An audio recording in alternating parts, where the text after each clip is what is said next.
What is up, everybody? It is Tog here. Welcome back to another NBA look ahead. And yep, there's only two teams left. So in the Central Division, it's going to be the Detroit Pistons. Even with that whole Malik Beasley scandal, stop betting on your games. I get that there's never enough money, and like no matter how much money you make, if you spend more of it, which is very easy to do, it is very easy to spend money, especially in America. Be careful. Don't spend more than you can, so that you don't wrap yourself up. And maybe it was not about that. Maybe it was just for fun. And sometimes fun can come back to bite you. So I don't know if he's going to come back to the NBA next year. I hope they figure it out because I really liked watching him play. He was a really fun character, but couldn't win. But they still have a really good core. I think they have a pretty good coach. JB Bickerstaff, I believe, is their coach. They have a pretty good core. I think they're learning. I think they have a great fan base, which, believe it or not, I think helps a lot. I think they can improve. I think they can really get over it and lead their division. I don't know how far they'll make it in the playoffs, but they pushed the New York Knicks to a tough series. But they still had so much to learn. You could tell they were inexperienced. You could tell it was nerves, but Cade Cunningham did not play as bad as Jalen Green did. So, like, that's the discrepancy. I think he has a lot in the tank. I think he can do this. I think he can do this, lead a team like that to that caliber. I love Dennis Schroeder. He played a little bit through injury, but I feel like I don't know how old he is, but he still looks really young to me. I remember when he was a rookie on the Hawks and a little bit there. I got to see him play. He missed 2 of his free throws, poor kid. He don't be missing free throws anymore, and I think he's got his life settled. I think he knows what he wants. I think he's pretty driven, pretty disciplined. I think he's a good addition to that team. I don't really know who else is on the team. I think Jalen Duren is a pretty good center. I think he's a good old school center. We'll see if he can improve his game in other ways. And the rest of the team, Tobias Harris, I think he found a home there. He feels more accepted there than he did in Philly. I'm excited to watch that team play. I hope they prove me right. And then finally, in the Western Conference, the Pacific Division's leader, according to me, is the Los Angeles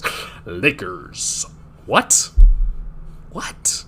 In LeBron's final season? Maybe. Yeah, I think Luka is looking really driven. I think they really put him in a good spot there. I know people bash him and Nico Harrison, but I think Nico Harrison was really looking out for him. It just wasn't meant to be. It was a bad breakup. I get it. Been there, man, but pull through. I think you're a pretty good fucking player, dude. I think you can be a little bit of an asshole sometimes and a little overconfident. I get that's you trying to make your place in the NBA and show that you belong, but I mean, that NBA Finals showing was pretty disappointing to me. I think you guys got ran over by the Celtics. It was embarrassing. I get you guys retired, but that's just an excuse. You won that previous series in 5. Like, I think now they're going to have more energy. I think they're going to be more driven. I think they're really whipping them into shape. They really want to win. I think they have the potential to be really good, and I think it's the dream scenario. I mean, with Kobe Bryant, I mean, he had a 60-point game in his last season, in his last game of the season. How can that happen? I'm telling you how. It's storybook, and this is cinema. This is TV. I think it can happen. I think the Los Angeles Lakers can finish first in their division. That's all I got to say about that. We'll be back with the final 2 divisions next week, and you know who's included in there, so we'll see where I place them. Peace out.